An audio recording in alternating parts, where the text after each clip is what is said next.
نحمده ونصلي على رسوله الكريم اما بعد فاعوذ بالله من الشيطان الرجيم بسم الله الرحمن الرحيم رب اشرح لي صدري ويسر لي امري واحلل عقدة من لساني يفقهوا قولي سورۃ النساء آیت 43 یا ایھا الذین آمنوا اے لوگو جو ایمان لائے ہو لا تقربوا الصلاة وانتم سکارى حتى تعلموا ما تقولون، جب تم نشے کی حالت میں ہو تو نماز کے قریب نہ جاؤ۔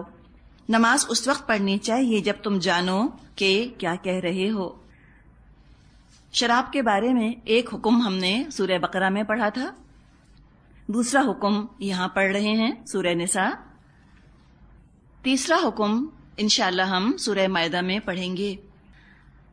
یہ بات ہمارے سامنے آ رہی ہے کہ شراب کی حرمت کا حکم تدریجاً آیا، گریجولی آیا۔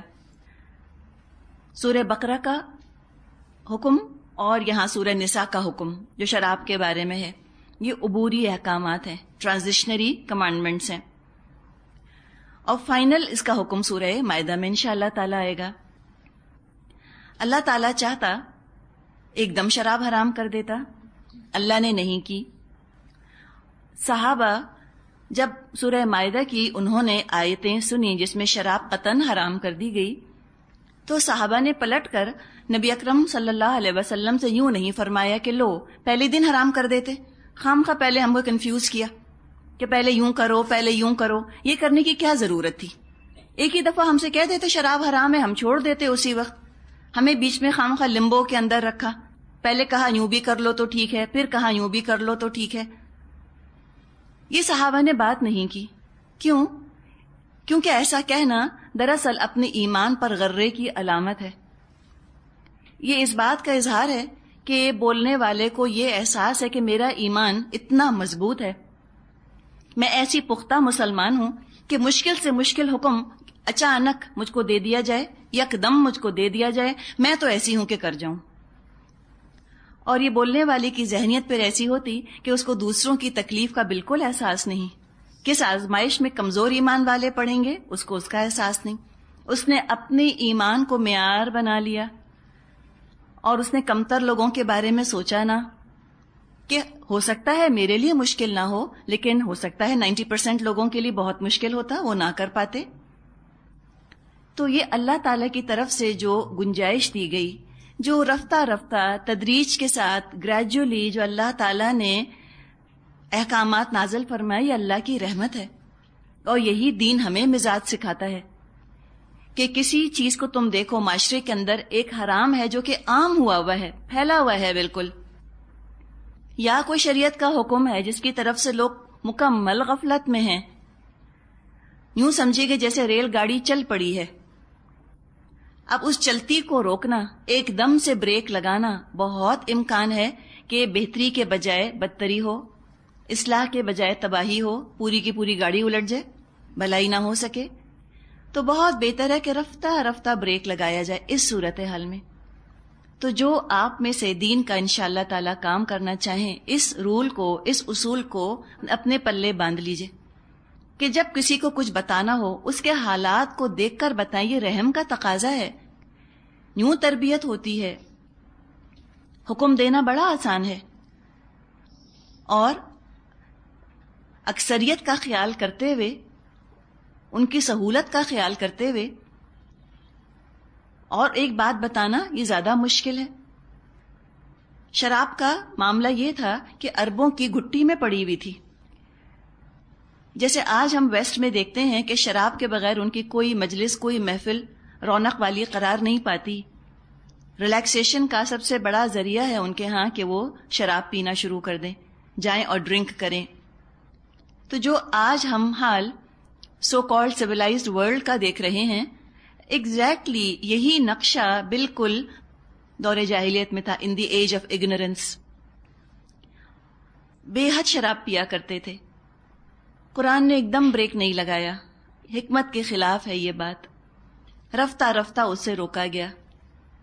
کس طرح؟ کنسیشنز دے کر، رفتہ رفتہ عادی بنا کر گریجولی ان کو یوز ٹو کیا گیا. محبت کی طاقت استعمال کر کے ان کو روکا گیا. کس طرح؟ کس چیز کی محبت؟ دیکھیں، شراب تو ان کو پسند تھی، لیکن نماز شراب سے زیادہ محبوب تھی. شراب پی کر سرور ملتا تھا، نماز پڑھ کے سکون ملتا تھا. شراب کا نشہ تو تھوڑی دیر کے بعد ٹوٹ جاتا ہے، ہینگ اوور ہوتا ہے، صحت خراب ہوتی ہے. نماز کا سکون تو ملٹی پلائی ہوتا چلا جاتا ہے زندگی کے اندر. صحت ذہنی جسمانی اچھی ہو جاتی ہے، روحانی صحت اچھی ہو جاتی ہے.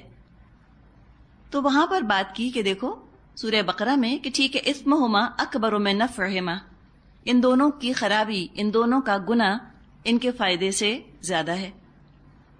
ذہن بنانے شروع کر دیے کہ مینٹلی ایکسیپٹ کرنا شروع کر دیں اس چیز کو. اس کے بعد یہاں فرمائے کہ جب شراب پیو تو نماز کے قریب مت جاؤ. یہ بات مسلمانوں کو گوارا نہ تھی. نماز فرض تھی، نماز وہ چھوڑنا نہیں چاہتے تھے.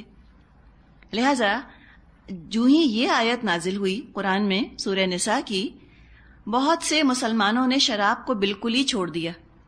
وہ سمجھ گئے شریعت کا مزاج، ان کو اندازہ ہو گیا کہ اب شراب آئندہ حرام ہونے والی ہے. تو کچھ لوگوں نے تو بالکل ہی چھوڑ دی، اور کچھ لوگوں نے، جو اکثریت تھی، اکثریت نے ظاہر ہے نماز کے اوقات میں پینی چھوڑ دی. اور نماز کوئی ایک تو نہیں ہے، دن میں 5 دفعہ نماز کا وقت آتا ہے. اب جب ان کو نماز پورے ہوش و حواس میں پڑھنی ہے تو کم از کم اس سے آدھے گھنٹے پونے گھنٹے پہلے تک تو ان کو شراب چھوڑنی ہوگی. At least 45 minutes to an hour اس تک ان کو شراب سے روکنا ہوگا اپنے آپ کو. اس طرح ان کو یہ احساس ہوا کہ ہم بغیر شراب کے بھی رہ سکتے ہیں. یہ کانفیڈنس بلڈنگ ایکسرسائز بھی تھی کہ یو کین ڈو اٹ، تم کر سکتے ہو، تم کر کے تو دیکھو. تم یہ سمجھتے ہو کہ شراب نہ ہوگی تو ہمارا ہوگا کیا؟ کچھ بھی نہیں ہوگا، تم چھوڑ کے تو دیکھو نماز کے اوقات میں. انہوں نے شراب چھوڑی نماز کے اوقات میں، پتہ چلا کچھ نہ ہوا. تو ان کے جسموں کو بھی عادت ہونی شروع ہوئی، ذہنوں کو بھی عادت ہونی شروع ہوئی، اور جب فائنل حتمی حکم آ گیا قبول کرنا کچھ مشکل نہ لگا. ترمذی میں ایک واقعہ آتا ہے کہ شراب کی حرمت سے پہلے عبد الرحمن بن عوف رضی اللہ عنہ، انہوں نے بعض صحابہ کو کھانے پر بلایا. اس دعوت میں حسب معمول شراب کا بھی اہتمام تھا. ہم کہیں لو صحابہ شراب پیتے تھے؟ کوئی اسکینڈل کی بات ہے اس میں؟ بتائیے کیوں پیتے تھے شراب؟ اس لیے کہ حرام نہیں ہوئی تھی، پتہ ہی نہیں تھا ان کو کہ شراب حرام ہے، جائز تھی، الاؤڈ تھی، تو پیتے تھے. اب آؤٹ آف کانٹیکسٹ کوٹ کوئی کیسے کرے؟ خود وہ آج بیٹھ کر 2006 میں وہ شراب پی رہا ہے اور وہ کہتا ہے دیکھو نکالو تم حدیث ترمذی میں سے لکھا ہے عبد الرحمن بن عوف شراب پیا کرتے تھے. آؤٹ آف کانٹیکسٹ کوٹ کر رہا ہے نا. اسی طرح لوگ احادیث کو بھی آؤٹ آف کانٹیکسٹ کوٹ کرتے ہیں اور قرآن کی آیات کو بھی آؤٹ آف کانٹیکسٹ کوٹ کرتے ہیں. تو ہمارے لیے بھی تھوڑا سا علم ضروری ہے تاکہ ہم سمجھ جائیں کیا بات کی جا رہی ہے. تو انہوں نے کچھ صحابہ کو دعوت پر بلایا، حسب معمول شراب کا اہتمام بھی ہوا. شراب پینے کے تھوڑی دیر کے بعد مغرب کا وقت ہو گیا. مغرب کی نماز پڑھانے کے لیے حضرت علی رضی اللہ عنہ کھڑے ہوئے اور ان سے سورت الکافرون کی تلاوت میں کچھ خطا ہو گئی. اس پر یہ آیات نازل ہوئیں کہ نشے کی حالت میں نماز نہ پڑھو. اس کا مطلب یہ نہیں ہے کہ اگر علی رضی اللہ عنہ سے وہ غلطی نہ ہوتی تو یہ آیات نازل نہ ہوتی. قرآن کا مزاج یہ ہے کہ قرآن ریئل لائف سچویشن کا انتظار کرتا تھا. کوئی حقیقی صورتحال پیش آ جائے، اور جب کوئی ریئل لائف سچویشن پیش آتی ہے اس وقت کسی حکم کو، کسی بات کی حکمت کو سمجھنا آسان ہوتا ہے. حقیقی صورتحال میں لوگوں کی تربیت کرنا آسان ہوتا ہے.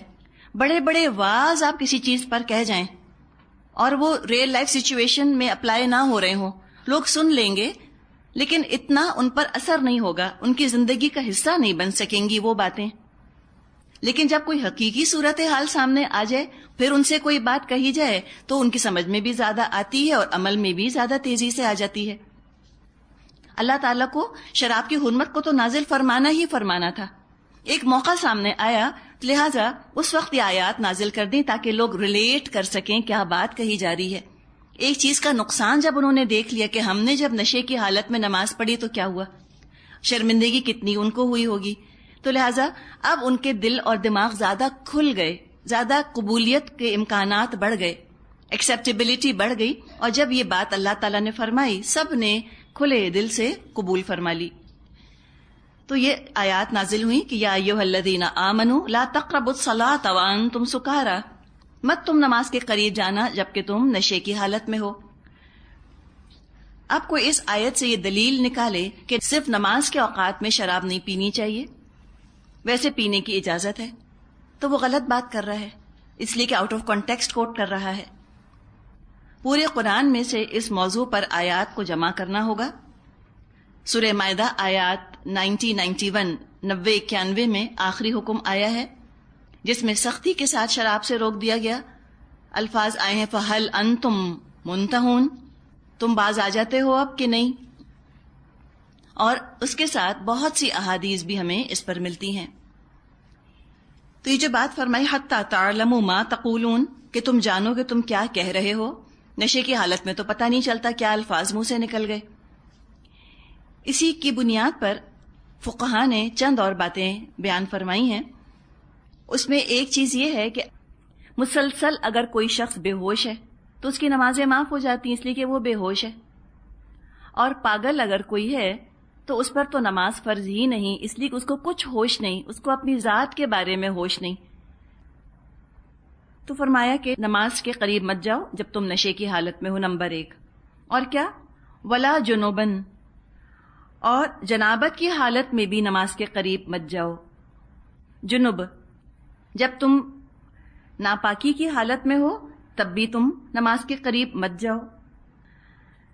جنوب ناپاکی کو کہا جاتا ہے، مذکر مؤنث واحد جمع سب کے لیے یہ لفظ آتا ہے. جنبی اس شخص کو کہتے ہیں جو ناپاکی کی حالت میں ہو. ناپاکیاں 2 طرح کی ہوتی ہیں. کچھ ناپاکیاں ایسی ہوتی ہیں جو صرف وضو کرنے سے دور ہو جاتی ہیں، اور کچھ ناپاکی ایسی ہوتی ہے کہ جس میں غسل کرنا ضروری ہوتا ہے. اگر کوئی شخص مثال کے طور پہ سو گیا، یا جسم سے کوئی چیز اس کی نکلی، ناپاک چیز، کوئی گیس نکلی، کوئی ڈسچارج ہوا، تو یہ وہ صورتحال ہے کہ جس میں اس کو وضو کرنا ہوگا. وضو کرنے سے یہ ناپاکی اس کی دور ہو جائے گی. لیکن کچھ ناپاکیاں ایسی ہوتی ہیں جن کے لیے غسل کرنا ہوتا ہے. مثال کے طور پہ عورت کے لیے حیض یا نفاس کی حالت، حیض اور نفاس کے بعد پاک ہونے کے لیے غسل کرنا ہوتا ہے. یا شوہر بیوی کا تعلق، اس کے بعد بھی غسل کرنا فرض ہے. یا خواب میں یا کسی اور ذریعے سے وہ صورتحال پیدا ہو جائے جو شوہر بیوی کے تعلق میں پیدا ہوتی ہے تو بھی غسل فرض ہو جاتا ہے. تو یہ ناپاکی اور پاکی کے مسائل ہیں، ان کا علم ہونا فرض عین ہے. فرض عین سمجھتی ہیں ہر فرد پر فرض ہے کہ اس کے بارے میں جانیں. ساری عبادات قبول ہونے سے رہ جاتی ہیں اگر وضو اور غسل کی طرف سے لاپرواہی ہو یا لا علمی یا غفلت ہو. آج کل ایک بات سننے میں آ رہی ہے کہ حالت حیض میں نماز پڑھ لو، کوئی حرج نہیں. نعوذ باللہ. جی، اس طرح کے فتنے جو ہیں یہ سب منکر حدیث ہی کی مختلف شکلیں ہیں جو کہ اس طرح سے ہوتی رہتی ہیں. یہاں پر آپ دیکھیں نا، صاف منع کر دیا، قرآن ہی تو بتا رہا ہے. اور یہ لوگ کہتے ہیں کہاں لکھا ہے قرآن میں کہ حالت حیض میں نماز نہیں پڑھ سکتے؟ یہ صاف لکھا تو ہے وَلَا تَقْرَبُوا الصَّلَاةَ وَأَنْتُمْ سُكَارَىٰ حَتَّىٰ تَعْلَمُوا مَا تَقُولُونَ. اور وہی تو آیت کنٹینیو ہو رہی ہے، وَلَا جُنُبًا. تو یہ وَلَا جُنُبًا کس سے مل رہا ہے جا کر؟ لا تقربوا الصلاۃ سے مل رہا ہے جا کر، کہ تم جب جنبی ہو، ناپاک ہو، تب بھی تم نماز کے قریب نہ جاؤ. مراد نماز مت پڑھو اس حالت میں. الا عابری سبیل، مگر یہ ہو سکتا ہے کہ تم راستہ طے کر رہے ہو. تو الا عابری سبیل، راستہ عبور کرنے والے، راستہ طے کرنے والے، اس کا تعلق یہاں مسجد سے ہے. یہ ساری باتیں دیکھیے ہمیں کس سے پتہ چلیں گی؟ حدیث سے. ورنہ قرآن کی آیت کوئی پڑھے تو وہ تو کنفیوز ہو جائے کہ کیا بات کی جا رہی ہے، کہ کیا مطلب ہے. یہاں پر 10 کنفیوژنز پیدا ہو سکتے ہیں. اللہ کا تعلق کس سے ہے؟ کہ کیا مطلب؟ اگر ہم راستہ طے کر رہے ہیں اور ہم نے شراب پی ہے تو کیا ہم نماز پڑھ سکتے ہیں؟ کیا اللہ کا تعلق لا تقربوا الصلاۃ سے جڑ رہا ہے؟ بالکل نہیں جڑ رہا. لا تقربوا الصلاۃ سے کوئی تعلق نہیں. الا عابری سبیل کا اس کا تعلق ہے عابری سبیل. عابرین لفظ ہے دراصل جو عابری ہے عبور کرنے والے، طے کرنے والے. کیا راستہ؟ کون سا راستہ؟ کون بتائے گا؟ کس راستے کی بات کی جا رہی ہے؟ جی مسجد سے گزرنے کی بات ہے. یہ حالت جنابت یعنی ناپاکی میں نماز پڑھنے سے روکا گیا اور مسجد میں داخل ہونے سے بھی روکا گیا. بس اتنی گنجائش ہے کہ کوئی راستہ کراس کر کے چلا جائے، مسجد میں نہ بیٹھے. اب آج آپ دیکھیے میں اور آپ ریلیٹ ہو سکتا ہے نہ کر پائیں. ہم کہیں کہ مسجد میں گزرنے کا کیا ذکر ہے؟ ہم تو اپنے گھر میں ہیں، مسجد کا ذکر کہاں سے آیا؟ یہ تو آج ہماری صورت حال ہے. جب یہ آیات نازل ہوئیں مدینے میں مسجد نبوی کی تعمیر ہو چکی تھی اور مسجد نبوی کے چاروں طرف صحابہ کے گھر بھی تھے. صحابہ کے جو گھر تھے وہ ایسے بنے تھے کہ باہر نکلنے کا راستہ دوسری طرف سے نہیں تھا. اگر انہیں اپنے گھروں سے نکل کر شہر میں آنا ہوتا تھا تو ان کو مسجد نبوی سے گزر کر آنا ہوتا تھا.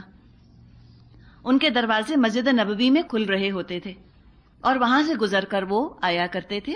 تو اپنے گھر سے اگر وہ باہر جانا چاہتے تھے لا محالہ ان کو مسجد سے گزرنا ہی پڑتا تھا.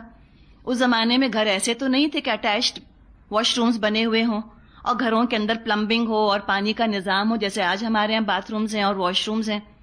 جب ان کو غسل وغیرہ کرنا ہوتا تھا تو ان کو اپنے گھروں سے باہر جانا ہوتا تھا. تو ناپاکی ہے، اب غسل ہے. کچھ لوگوں کے گھروں میں پروویژن بھی تھے، وہ پانی کا تشلا وغیرہ رکھ لیا کرتے تھے، لیکن ہو سکتا ہے پانی نہ ہو، اب غسل کرنا ہے تو کیا کریں؟ ان کو تو مسجد سے گزرنا ہی گزرنا ہے. تو یہ اجازت دے دی گئی کہ مسجد سے وہ چاہیں تو گزر سکتے ہیں لیکن مسجد میں بیٹھے نہ. تو ناپاک کی حالت میں نہ نماز پڑھی جا سکتی ہے نہ مسجد میں جایا جا سکتا ہے. دونوں چیزوں کی ممانعت ہے.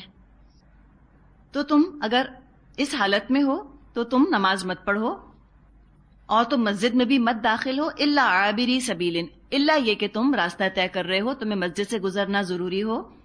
اور یہ کب تک ہے؟ حتی تغتسلوا، جب تک کہ تم غسل نہ کر لو، پاک ہو جاؤ، اس کے بعد پھر تم نماز پڑھ سکتے ہو، اس کے بعد تم مسجد میں آ سکتے ہو. مسجد حرام میں بھی حالت جنابت میں نہیں جایا جا سکتا، طواف نہیں کیا جا سکتا خانہ کعبہ کا اگر کوئی حالت جنابت میں ہے، کوئی جنبی اگر ہے. پہلے زمانے میں صفا اور مروہ کے درمیان جو سعی کی جاتی ہے اتنا حصہ مسجد حرام سے باہر تھا. اب وہ حصہ بھی مسجد حرام کے اندر آ گیا. تو نہ سعی کی جا سکتی ہے حالت جنابت میں، نہ طواف کیا جا سکتا ہے حالت جنابت میں، نہ نماز پڑھی جا سکتی ہے حالت جنابت میں. آگے فرمایا وَإِن كُنتُم مَّرْضَىٰ أَوْ عَلَىٰ سَفَرٍ أَوْ جَاءَ أَحَدٌ مِّنكُم مِّنَ الْغَائِطِ أَوْ لَامَسْتُمُ النِّسَاءَ فَلَمْ تَجِدُوا مَاءً فَتَيَمَّمُوا سَعِيدًا طَيِّبًا فَامْسَحُوا بِوُجُوهِكُمْ وَأَيْدِيكُمْ إِنَّ اللَّهَ كَانَ عَفُوًّا غَفُورًا. اور اگر کبھی ایسا ہو کہ تم بیمار ہو یا سفر میں ہو یا تم میں سے کوئی شخص رفع حاجت کر کے آئے یا تم نے عورتوں سے لمس کیا ہو اور پھر پانی نہ ملے تو پاک مٹی سے کام لو اور اس سے اپنے چہروں اور ہاتھوں پر مسح کر لو. بے شک اللہ نرمی سے کام لینے والا اور بخشش فرمانے والا ہے. احد منکم من الغائط، غائط کا ذکر آیا. غائط کے معنی ہے نشیبی زمین، لو لائنگ لینڈز یا سافٹ ارتھ، نرم زمین یا نشیبی زمین. پرانے زمانے میں اس طرح واش رومز، ٹوائلٹس تو ہوا نہیں کرتے تھے. کال آف نیچر کے لیے، رفع حاجت کے لیے لوگ باہر کھلی زمین کی طرف جایا کرتے تھے، جیسے آج بھی گاؤں وغیرہ میں وہ جاتے ہیں کھیتوں وغیرہ میں رفع حاجت کے لیے. اسی طرح مدینے میں بھی لوگ کھیتوں کی طرف یا جھاڑیوں وغیرہ کی طرف جایا کرتے تھے. تو اس کی طرف اشارہ ہے کہ جب تم خود کو ریلیف کر لو، اپنی حاجت سے فارغ ہو جاؤ تو کیا کرو؟ وضو کر لو.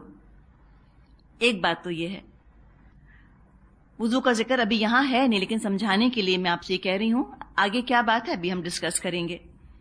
ایک بات یہ، دوسری بات کیا؟ او لامستم النساء، یا تم نے عورتوں سے لمس کیا ہو. لمس کا مطلب ہوتا ہے چھونا، ٹچ کرنا. قرآن بہت اشاروں کنایوں میں بات کرتا ہے. قرآن بہت کھلی زبان استعمال نہیں کرتا. جیسے رفع حاجت کے لیے غائط کا لفظ استعمال کیا، اسی طرح شوہر بیوی کے ازواجی تعلق کے لیے لمس کا لفظ استعمال کیا گیا. مراد ہے شوہر بیوی کا تعلق، وہ تعلق جس میں کہ غسل کی ضرورت پڑے. تو وضو کرنا ضروری ہوگا حاجت کے بعد، غسل کرنا ضروری ہوگا ازواجی تعلق کے بعد. غسل کرنا چاہ رہے ہیں، ضرورت ہے، وضو کرنا چاہ رہے ہیں، ضرورت ہے، لیکن پانی مہیا نہیں ہے. فلم تجدوا ماء، پانی نہ پاؤ تو کیا کرو؟ فتیمموا صعیدا طیبا، تم پاک مٹی سے تیمم کر لو. تیمم اس کا مادہ تا میم میم ہے. اس کے معنی ہوتے ہیں ارادہ کرنا، ارادہ کرنا یا رخ کرنا. ارادہ کیا جا رہا ہے پاکی کا، لیکن پانی مہیا نہیں ہے، تو پانی کا آلٹرنیٹ بتا دیا کہ تم پاک مٹی سے کام لے سکتے ہو. تیمم دراصل تمہارے پاکیزگی کے ارادے کو پورا کرنے والی چیز ہے. صحیح مسلم میں عمار بن یاسر رضی اللہ عنہ سے روایت ہے، فرماتے ہیں مجھے نبی اکرم صلی اللہ علیہ وسلم نے ایک کام سے بھیجا، مجھے احتلام ہوا. ایک کنڈیشن ہے جس میں کہ غسل کی ضرورت پڑتی ہے. تو کہتے ہیں مجھے احتلام ہوا اور پانی نہ ملا. میں تیمم کے لیے زمین پر جانوروں کی طرح لوٹا. وہ کیا سمجھے؟ وہ یہ سمجھے کہ جس طرح غسل میں سارے جسم پر پانی لگنا ضروری ہے، اسی طرح اگر غسل کی ضرورت ہو اور پانی نہ ہو تو مٹی پورے جسم پر لگنی ضروری ہے. پھر نبی اکرم صلی اللہ علیہ وسلم کو آ کر انہوں نے یہ قصہ سنایا. آپ نے فرمایا تجھے اپنے ہاتھوں سے اس طرح کر لینا کافی تھا. پھر آپ نے دونوں ہاتھ ایک مرتبہ زمین پر مارے. جیسے مثال کے طور پہ یہ مٹی ہے تو دونوں ہاتھ آپ نے یوں کر کے مٹی پر مارے. اب جب مٹی پہ ہاتھ مار کے اٹھائے تو ہاتھوں پر مٹی لگی ہوگی، تو آپ نے دائیں ہاتھ سے بائیں ہاتھ کو جھاڑ دیا ایسے کر کے. تو کیا ہوا؟ جو ایکسٹرا مٹی تھی وہ چلی گئی. اور پھر آپ نے ان ہاتھوں کو اپنے منہ پر پھیر لیا، ایک دفعہ اپنے منہ پر پھیر لیا، اور اپنے ہتھیلیوں کی پشت پر، ہمارے ہاتھ کا اوپر کا، اپنے ہاتھوں پر آپ نے یوں کر کے پھیر لیا کلائیوں تک. یہ طریقہ کر کے آپ نے ان کو دکھا دیا. اس کو کہتے ہیں کہ منہ کا مسح کیا اور ہاتھوں کی پشت کا مسح کیا. کچھ فقہا کا یہ کہنا ہے کہ ایک دفعہ مٹی پر ہاتھ مار کر منہ پر پھیرا جائے اور دوسری دفعہ ہاتھ مار کر کوہنیوں تک ہاتھ پھیرا جائے. اب یہ تھوڑا سا اختلاف ہے. ایک کیا ہے کہ منہ پر اور کلائیوں تک آپ نے ایک ہی دفعہ مٹی پر ہاتھ مارا اور منہ اور کلائیوں پر پھیر لیا. دوسرے کہتے ہیں کہ ایک دفعہ ہاتھ مارا منہ پر پھیرا، دوسری دفعہ ہاتھ مارا اور ہاتھوں پر کہاں تک؟ ایلبوز تک، کوہنیوں تک جو ہے وہ ہاتھ پھیر لیا. جن چیزوں سے وضو ٹوٹتا ہے انہی سے تیمم بھی ٹوٹ جاتا ہے. اب پانی نہ ملنے کی کئی مختلف شکلیں ہو سکتی ہیں. ایک تو یہ کہ پانی ہے ہی نہیں، اویلیبل ہی نہیں، یہ تو سمپل بات سمجھ میں آتی ہے. دوسری یہ کہ پانی ہو لیکن کسی شخص کو، کسی انسان کو ایسا مرض ہو گیا ہو کہ جس میں پانی لگنے سے زخم یا مرض بڑھنے کا اندیشہ ہو، تو پانی استعمال نہ کرے، تیمم کر لے پاک مٹی سے.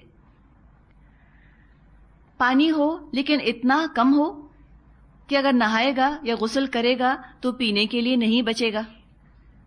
بہت تھوڑا پانی ہے تو بھی غسل وضو نہ کرے، تیمم کر لے، باقی پانی جو ہے پینے کے لیے رکھ لے. ایک صورتحال یہ بھی ہو سکتی ہے کہ پانی ہو لیکن شدید ٹھنڈ ہو اور پانی گرم کرنے کا وقت نہ ہو یا کوئی طریقہ نہ ہو، اور پانی اتنا ٹھنڈا ہو اور ٹھنڈ بھی اتنی ہو کہ اگر اس پانی سے غسل کر لیا یا وضو کر لیا تو شدید بیمار ہونے کا یا جان جانے کا خطرہ ہو. تو ایسے میں بھی تیمم کیا جا سکتا ہے. آپ دیکھیں جو لوگ ساؤتھ پول وغیرہ پہ رہتے ہیں کتنی سہولت ہے نا ان کے لیے، کتنی سہولت ہے، آرام سے کر لیں. ورنہ کوئی کہے کہ لو ایسکیموس کیا کریں، غسل کریں گے وہاں پر. تو ان کے لیے سہولت ہے. اگر ان کے پاس کوئی ذریعہ نہیں ہے، وہاں بھی ترقی اتنی نہیں ہوئی، گیزرز نہیں ہیں، ہیٹرز نہیں ہیں، تو وہ یہ کر سکتے ہیں، تیمم کر سکتے ہیں. تو یہ چند کنڈیشنز ہیں جہاں پہ کہ تیمم کی اجازت ہے. صرف میک اپ کی حفاظت کے لیے تیمم کی اجازت نہیں، کہ اگر ابھی میں نے منہ اپنا دھو لیا تو لوگ مجھے پہچانیں گے نہیں جب میں باتھ روم سے باہر نکلوں گی، اس کی اجازت نہیں ہے. انشاءاللہ یہ سورہ مائدہ میں بھی تیمم کا ذکر دوبارہ آئے گا، وہاں پھر اس کے بارے میں مزید ہم بات کریں گے. آگے فرمایا آیت 44-45 الم تر الی الذین اوتوا نصیبا من الکتاب یشترون الضلالۃ ویریدون ان تضلوا السبیل واللہ اعلم باعدائکم وکفی باللہ ولیا وکفی باللہ نصیرا. تم نے ان لوگوں کو بھی دیکھا جنہیں کتاب کے علم کا کچھ حصہ دیا گیا ہے، وہ خود گمراہی کے خریدار بنے ہوئے ہیں اور چاہتے ہیں تم بھی راستے سے بھٹک جاؤ. اللہ تمہارے دشمنوں کو خوب جانتا ہے اور تمہاری حمایت اور مددگاری کے لیے اللہ ہی کافی ہے. یہ کون ہیں وہ لوگ جن کو کتاب کا ایک حصہ دیا گیا؟ اشارہ ہے اہل کتاب کی طرف، اور کتاب سے مراد خاص تورات ہے. تورات کو کتاب کا ایک حصہ اس لیے کہا گیا کہ زندگی کے سارے گوشوں سے متعلق احکامات تورات میں نہیں تھے. تورات میں گائیڈنس تھی، لیکن ایسی کمپریہنسو آل انکمپسنگ گائیڈنس نہیں تھی، ایسی ہمگیر ہدایت تورات میں نہیں تھی جیسی قرآن میں موجود ہے. اللہ کے فضل سے قرآن کے اندر ہمگیر ہدایت موجود ہے، کمپریہنسو گائیڈنس موجود ہے. تو تورات کو کتاب کا حصہ کہا گیا. یہ لوگ کتاب رکھتے ہوئے بھٹک گئے، اور اس لیے بھٹکے کہ شریعت کو اٹھا کر انہوں نے ایک طرف رکھ دیا اور صرف کتاب والے ہونے کو نجات کا ذریعہ سمجھنے لگ گئے. دین کا علم اور دین کے احکامات پر عمل کرنا صرف ننس کا یا پریسٹس کا یا ریبائز کا کام رہ گیا. عام لوگوں پر شریعت کی پابندیاں عائد نہ کی گئیں، نافذ نہ کی گئیں. عام لوگوں نے اپنے اوپر پابندیاں نہ رکھیں، یا رکھیں تو بہت ہلکی رکھیں. نہ دین کو سمجھنے کی ذمہ داری عام لوگوں نے اٹھائی، نہ عمل کرنے کی. دین الگ، دنیا الگ. اور یہ آپ دیکھ لیں ان کی ننس کا حال حلیہ بالکل ڈفرینٹ ہوتا ہے، اور ایک عام کرسچن عورت کا حال حلیہ بالکل ڈفرینٹ ہوتا ہے. یہ ڈیوائڈ کر لیا نا انہوں نے کہ چند لوگ جو ہیں وہ دین پر عمل کریں گے، باقی لوگ دنیا میں رہیں گے. یہ دین اور دنیا کو الگ الگ کر دینا، یہی دراصل گمراہی کا سبب بن جاتی ہے چیز. ایک اور کیا ہوا کہ جب یہ تیمم کے احکامات آئے کہ تم پاک مٹی سے تیمم کر لو، اس پر تو یہودیوں نے ہنگامہ کھڑا کر دیا کہ عجیب دین ہے کہ جو مٹی سے پاکی حاصل کرنے کی بات کر رہا ہے. اب یہ پاک مٹی میں کیا حکمتیں ہیں، انشاءاللہ سورہ مائدہ پہ ہم پہنچیں گے، ہم وہاں دیکھیں گے اس چیز کو کہ مٹی کے اپنے اندر کتنے بیکٹیریا ہوتے ہیں جو کہ اینٹی باڈیز پروڈیوس کرتے ہیں، اینٹی بائیوٹک کا سا کام دیتے ہیں. تو انہوں نے بہت پروپیگنڈا کیا کہ عجیب دین ہے جو مسلمان فالو کر رہے ہیں. تو یہاں مسلمانوں کو نصیحت کی کہ تم ان کی باتوں میں مت آنا، ان کی گمراہیوں سے بچتے رہو، اللہ کو اپنا دوست اور مددگار سمجھو اور اللہ تم کو کافی ہو جائے گا. آیت 46 من الذین ہادوا یحرفون الکلم عن مواضعہ. اور جو لوگ یہودی بن گئے ان میں کچھ لوگ ہیں جو الفاظ کو ان کے محل سے پھیر دیتے ہیں. مواضع موضع کی جمع ہے، میم واو ضاد عین. موضع وضع سے لفظ بنا ہے، واو ضاد عین سے لفظ بنا ہے موضع. وضع کا مطلب ہوتا ہے رکھنا، موضع کا مطلب ہوتا ہے رکھنے کی جگہ، پلیس. تو کیا کرتے ہیں یہ یہودی؟ یہ بات کو، کلام کو آؤٹ آف کانٹیکسٹ بیان کرنے لگتے ہیں. یحرفون الکلم عن مواضعہ، جو اس لفظ کی جگہ ہے اس جگہ سے ہلا دیتے ہیں، اس جگہ سے پھرا دیتے ہیں، تحریف کر دیتے ہیں چیزوں کے اندر.